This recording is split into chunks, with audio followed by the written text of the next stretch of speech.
सखी का भइल हो लरुआ लेखा लगातारू? अरे क्या बताइए सखी? का भइल बताइबू तब नु। अरे जब जब हमर सैया जी खाने के सोचले तब तब लइके रोने लागेला। अरे दादा ई तो बड़ा जुलूम हो गइल हो। हां क्या बताई? हमें सुत दाए ओरिया सैया सुत बाए ओरिया बीच में बबुआ सुतिया।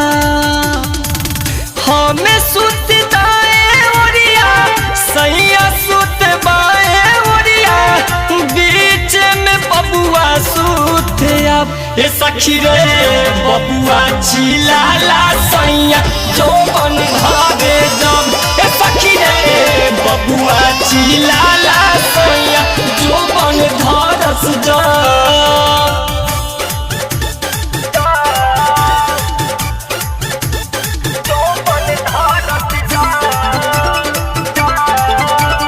Presented by Murli Films. Music by Mahadeva Studio. बड़ मन करेला सखिया दिया दी रात के ना जाने कैसे रे जाग जाला बबुआ रात के।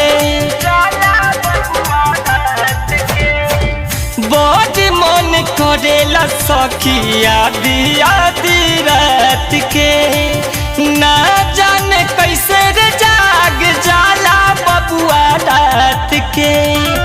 धीरे से जगावेले बहरी बुलावेले मम्मी ला बिगड़ जाता सब। धीरे से जगावेले बहरी बुलावेले मम्मी ला बिगड़ जाता सब। ए सखी रे बबुआ चिल्लाला सैया जो बन धरे जब।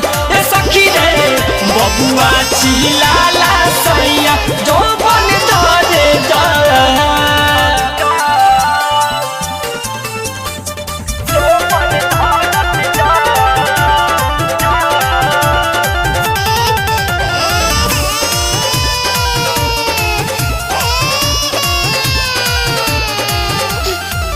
राजू सन्नी साजनिया रितेश पराकाश हो आवे न दिला न दान हमनी के पास हो।